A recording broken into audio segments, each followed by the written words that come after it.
ജോണേട്ട, മലയാളികൾ മറക്കാൻ സാധ്യതയില്ലാത്ത ഒരു പേരാണ് ഗ്രീഷ്മ. കഷായം ഗ്രീഷ്മ. കാരണം അറിയാം, ഗ്രീഷ്മ സ്വന്തം കാമുകന് കഷായത്തിൽ വിഷം കലർത്തി കൊടുത്ത് പിന്നീട് ആ യുവാവ് മരിക്കുന്ന ഒരു സാഹചര്യമുണ്ട്. ഇപ്പോൾ ഗ്രീഷ്മ പുറത്താണ്. എന്താണ് പുതിയ വിവരങ്ങൾ? എന്താണ് ഇനി ഗ്രീഷ്മ അകത്താവും എന്നുള്ളതാണ് പുതിയ വിവരം. അതായത് ഈ ഷാരോണിന്റെ മരണമൊഴി രേഖപ്പെടുത്തിയ മജിസ്ട്രേറ്റ് ലെനി തോമസ് ഇപ്പോൾ കോടതിയിൽ വിസ്താരത്തിന് പോവുകയും അവിടെ മൊഴി നൽകുകയും ചെയ്തിട്ടുണ്ട്. ആ മൊഴിയിൽ പറഞ്ഞിരിക്കുന്നത് ഈ ഷാരോൺ കൂട്ടുകാരിയുടെ വീട്ടിൽ വെച്ച് കൂട്ടുകാരി കഷായം തന്നു എന്ന് മജിസ്ട്രേറ്റ് പറഞ്ഞിട്ടുണ്ട്. ഷാരോൺ മജിസ്ട്രേറ്റിനോട് പറഞ്ഞു. ആ പറഞ്ഞത് അവിടെ തെളിവായി സ്വീകരിക്കും. കാരണം നമ്മൾ പലപ്പോഴും ചർച്ച ചെയ്തത് മരണമൊഴിയില്ല എന്നുള്ളതായിരുന്നു. മരണമൊഴിയില്ല, ഷാരോണിന്റെ മരണമൊഴി ഇല്ലാത്തതുകൊണ്ട് ഗ്രീഷ്മ രക്ഷപ്പെട്ടു പോരും എന്നാണ്. നമ്മുടെ കേരള മനസാക്ഷിയെ ഞെട്ടിച്ച ഒരു കൊലപാതകമാണ്. ഇതുവരെ അങ്ങനെ കേട്ടിട്ടില്ല. സാധാരണഗതിയിൽ വളരെ പ്ലാൻഡ് ആയിട്ട് ഒരു കാമുകനെ ഇല്ലാതാക്കാൻ വേണ്ടി ശ്രമിക്കുന്നു, വളരെ ക്രൂരമായി കൊല്ലുന്നു. അതാണ് നമ്മൾ കാണുന്നത്. സാധാരണഗതിയിൽ എന്തെങ്കിലും തിരിച്ച് ഉണ്ടാകുമല്ലോ, പെട്രോൾ ഒഴിക്കുന്നു അല്ലെങ്കിൽ കഴുത്തറക്കുന്നു. ഇത് കാമുകന്മാരാണ് ചെയ്യുന്നത്. ഇവിടെ പിന്നെ അപൂർവമായി കാമുകിമാർ ചെയ്യാറുണ്ട്. ഇതൊരു നല്ല വിദ്യാഭ്യാസമുള്ള പെൺകുട്ടിയാണ്. ഈ കുട്ടി കൃത്യമായ പ്ലാനോട് കൂടിയാണ് ഈ ഷാരോണിനെ ഇല്ലാതാക്കിയിരിക്കുന്നത്. അപ്പോൾ ഇവിടെ ഈ magistrate 2022 October 20 Thiruvananthapuram chief judicial മജിസ്ട്രേറ്റിന്റെ നിർദ്ദേശപ്രകാരമാണ് ഇവര് മെഡിക്കൽ കോളേജ് ആശുപത്രിയിൽ വെച്ച് ഷാരോണിന്റെ മരണമൊഴി രേഖപ്പെടുത്തിയത്. അപ്പൊ ഈ ഷാരോണിനെ കാണുമ്പോൾ അയാൾ ബോധവാനായിരുന്നു, ബോധം പോയിട്ടില്ല ആ സമയത്ത്. നമുക്കറിയാം, ഷാരോൺ മരിക്കുന്ന സമയത്തൊക്കെ അയാളുടെ ആന്തരിക അവയവങ്ങളൊക്കെ ദ്രവിച്ച് ആ തരത്തിലാണ് ഷാരോൺ മരിക്കുന്നത് തന്നെ. വെള്ളം പോലും കുടിക്കാൻ പറ്റാതെ, അതായത് ഒരു പെൺകുട്ടിയെ സ്നേഹിച്ചു എന്നുള്ള കുറ്റത്തിന് അയാൾക്ക് കിട്ടിയ ശിക്ഷ അതാണ്. അപ്പോൾ പ്രേമിച്ചിട്ടുണ്ടെങ്കിൽ സൂക്ഷിക്കാമെന്ന് എനിക്കിപ്പോൾ പറയാനുള്ളൂ. പ്രേമിച്ചിട്ടുണ്ട്, ധാരാളം പ്രേമിച്ചിട്ടുണ്ട്. ഓ ശരി, അപ്പൊ അതിലേക്ക് നമുക്ക് പിന്നെ വരാം. ഇത് പറഞ്ഞിട്ട് അപ്പൊ ആ സമയത്ത് അയാൾ മൊഴി നൽകാൻ പ്രാപ്തനായിരുന്നു, കുഴപ്പമില്ല. എന്നാലും മുറിഞ്ഞാണ് സംസാരിച്ചത്. ശ്വാസതടസ്സം ഉണ്ടായിരുന്നു, മുറിഞ്ഞാണ് സംസാരിച്ചത്. ഗ്രീഷ്മ നൽകിയ ഒരു ഗ്ലാസ് കഷായമാണ് താൻ കുടിച്ചതെന്ന് ഷാരോൺ പറഞ്ഞു എന്നാണ് ജഡ്ജി. കുറെ നാളായി നൽകുന്നുണ്ടല്ലേ?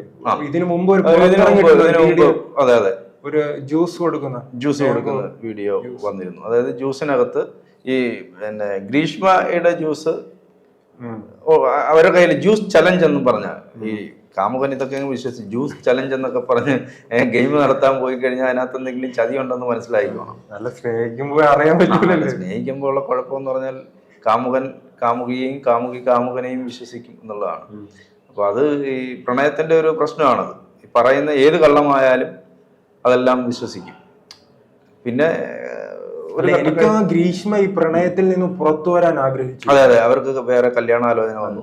ഒരു പട്ടാളക്കാരന്റെ, ഒരു സൈനികന്റെ വിവാഹാലോചന വന്നു. അപ്പൊ ആ കല്യാണം നടക്കണം എന്ന് ഗ്രീഷ്മ ആഗ്രഹിച്ചിരുന്നു. അതിന് ഈ ഷാരോണിനെ ഒഴിവാക്കാൻ വേണ്ടിയിട്ടാണ്. ഷാരോൺ ഇവരുടെ കുറെ ദൃശ്യങ്ങളൊക്കെ ഷാരോണിന്റെ കയ്യിലുണ്ടായിരുന്നു. അപ്പൊ അത് പുറത്തു വരുമോ എന്നുള്ള പേടി, സ്വകാര്യ ദൃശ്യങ്ങൾ രണ്ടുപേരും തമ്മിലുള്ള അത് കാട്ടി ഭീഷണിപ്പെടുത്തിയതായാണ് എന്തായാലും ഗ്രീഷ്മയുടെ ഈ അഭിഭാഷകൻ ഉൾപ്പെടെയുള്ളവർ പറയുന്നത്. അല്ല, അങ്ങനെ കാണിച്ച് ഭീഷണിപ്പെടുത്തിയാലും നിയമപരമായ വഴിയല്ലേ സ്വീകരിക്കേണ്ടത്. അങ്ങനെ ഒരാൾ ഭീഷണിപ്പെടുത്തുന്നുണ്ടെങ്കിൽ പോലീസിൽ പരാതി കൊടുക്കണം. അല്ലാതെ ഒരാളെ വിഷം കൊടുത്ത് ക്രൂരമായി കൊല്ലുക എന്നുള്ളതും. അതിനുശേഷം ഗ്രീഷ്മയുടെ വോയിസ് ക്ലിപ്പുകളൊക്കെ നമ്മൾ കേട്ടതാണല്ലോ. എൻ്റെ ചേട്ടായിയെ ഞാൻ അങ്ങനെ ഓടാന്നൊക്കെ ചോദിച്ച് പറയുന്ന വോയിസ് ഒക്കെ നമ്മൾ കേട്ടതാണ്.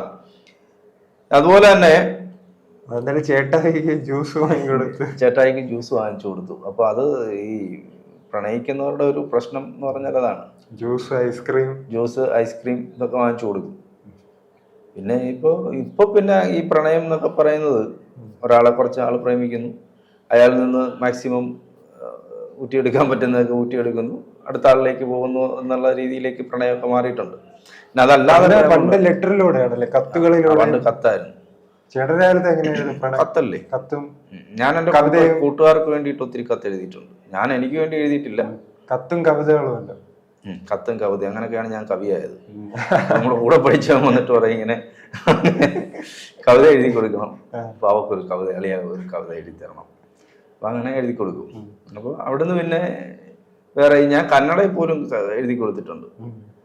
നമ്മുടെ ഒരു ബന്ധു ഒരു പയ്യന് അവള് എന്താണ് എഴുതി കൊടുക്കുക, പ്രതിഫലം എന്താണ്? പ്രതിഫലമൊന്നുമില്ല, നമുക്കൊരു സന്തോഷം. അപ്പൊ അവൾക്ക് കന്നഡയിൽ തിരിച്ചറിഞ്ഞിരുന്നെങ്കിൽ, അങ്ങനെ തേടി വന്നിരുന്നെങ്കിൽ ഈ കവിത എഴുതിയ ആളെ ഞാൻ കന്നഡ അവര് കാമുകൻ എഴുതി കൊടുക്കുക എന്നല്ലേ വിചാരിക്കുന്നത്. അപ്പൊ ഈ അടുത്ത് ഞാൻ അങ്ങനെ എഴുതി കൊടുത്ത ഒരു കവിത അവൻ ഈ അടുത്തൊരു 2-3 വർഷം മുമ്പ് എനിക്ക് ഇട്ട് തന്നു. അതുകൊണ്ട് ഈ കവിത ഓർമ്മയുണ്ടോ എന്ന് ഞാൻ ഇതൊക്കെ ഇപ്പോഴും സൂക്ഷിച്ചു വെച്ചേക്കണം. പിന്നെ ഞാൻ നമുക്ക് കൊടുത്തതല്ലേ അത്. അവനതിന്റെ കോപ്പിയോ കണ്ടെടുത്തിട്ട്, കാരണം പുള്ളി കവിയായല്ലോ, അങ്ങനെ കന്നഡയിൽ പോലും കവിത എഴുതിയിട്ടുണ്ട്. അതെന്ന് വെച്ചാൽ നമുക്ക് കന്നഡയൊന്നും അറിയത്തില്ല. അവിടെ കർണാടകത്തിൽ ജോലിക്ക് പോയിട്ടുള്ള ആളുണ്ട്. ഓർക്കുമ്പോ അയ്യപ്പനെയാണ് ഓർമ്മ. ഇപ്പൊ പിന്നെ അങ്ങനെ ആ നിലവാരത്തിലുള്ള കവിതയൊന്നും വേണ്ടല്ലോ. പ്രണയിക്കുന്നവർക്ക് അന്നേരം നമ്മളെന്തോ ഒരു വലിയ സംഭവമാണ് കാണിക്കാനുണ്ടല്ലോ. അയ്യപ്പന്റെ കവിതകൾ ഇത്തരം കവിതകളുണ്ട്. അപ്പൊ എന്തായാലും ഈ ഗ്രീഷ്മയിലേക്ക് വരുമ്പോൾ കേരള മനസാക്ഷി തന്നെ ഞെട്ടിച്ച ഒരു സംഭവമാണ്. അതിനകത്ത് പ്രതികളായിട്ടുള്ളത് ഗ്രീഷ്മയോടൊപ്പം അമ്മ സിന്ധുകുമാരിയും അമ്മാവൻ നിർമ്മല കുമാരൻ നായരും. അവർ രണ്ടും കൂട്ടുപ്രതികളാണ്. ഇത് അമ്മയ്ക്ക് അറിയാമായിരുന്നു, അമ്മാവനും അറിയാമായിരുന്നു. അതിന്റെ വിചാരണ ഇപ്പം നടന്നുകൊണ്ടിരിക്കുകയാണ്. തുടർ വിചാരണ ഇന്നും തുടരുന്നു. ഇന്നും അതിന്റെ വിചാരണ നടക്കും. അത് മാത്രമല്ല, തെളിവ് നശിപ്പിച്ചു എന്നുള്ളതാണ് ഇവരുടെ മേൽ ചുമർത്തിയിട്ടുള്ള കുറ്റം. അമ്മയുടെ അമ്മാവന്റെയും പേരിലുള്ള കുറ്റം. വിഷത്തിന്റെ കുപ്പി എടുത്ത് മാറ്റിയിട്ടുണ്ട്. അതെ, വിഷത്തിന്റെ കുപ്പി എടുത്ത് മാറ്റി തെളിവ് നശിപ്പിച്ചു. അതാണ് അവരുടെ മേലിലുള്ള കുറ്റം. എന്തായാലും നമുക്ക് വല്ലാത്ത ഈ അന്ന് കാമുകന്മാർക്കൊക്കെ വല്ലാത്ത പേടി സ്വപ്നമായിരുന്നു ഈ കാമുകി എന്തെങ്കിലും വാങ്ങിച്ചു തന്നാൽ തന്നെ കുടിക്കാനൊക്കെ.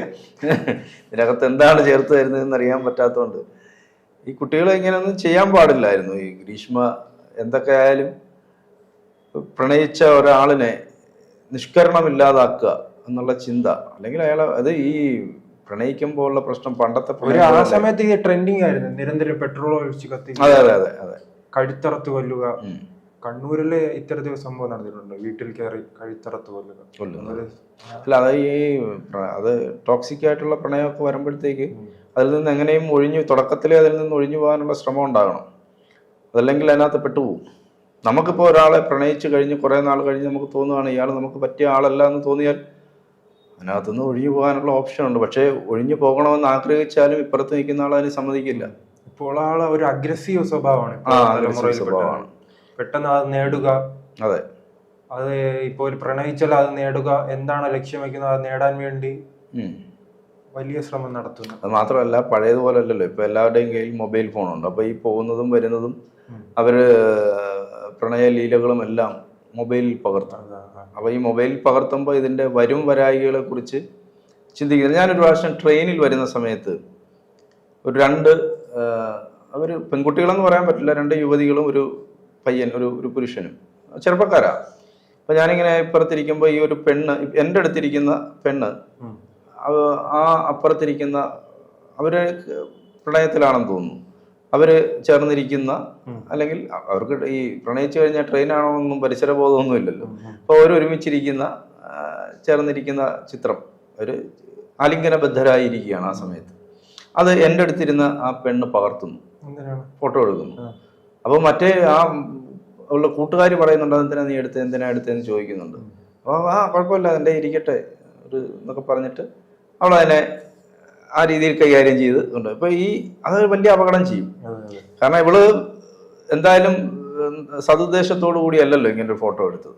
അപ്പൊ അതൊക്കെ ദുർവിനിയോഗം ചെയ്യാനാണ് സാധ്യത. പിന്നീട് അവൾ ഏതെങ്കിലും ഘട്ടത്തിൽ ഇവർ വേർപിരിയുകയാണെങ്കിൽ മറ്റൊരാൾ വരുമ്പോൾ കൂട്ടുകാരെ അവർക്ക് അയച്ചു കൊടുക്കുക, അങ്ങനെയൊക്കെ ഇവളെ തകർക്കാനുള്ള ശ്രമം നടത്താം. ഇവളുമായിട്ട് പണങ്ങുകയാണെങ്കിൽ തകർക്കാം. അപ്പൊ അങ്ങനെയൊക്കെ ചെയ്യാം. അതുകൊണ്ട് ഈ മൊബൈല് ഒക്കെ ഉപയോഗിക്കുന്നവർ അത്തരം കാര്യങ്ങൾ സൂക്ഷിക്കുക. പിന്നെ പ്രണയിക്കുമ്പോൾ ഇതുപോലെ ഗ്രീഷ്മയെ പോലെയുള്ള ആളുകളെ ഒക്കെ പ്രണയിക്കാതെ ശ്രദ്ധിക്കുക. നമുക്കറിയാൻ പറ്റത്തില്ല, അതാണ് മറ്റൊരു കാര്യം. അപ്പൊ എന്തായാലും നോക്കിയും കണ്ടുമൊക്കെ പ്രണയിക്കുക.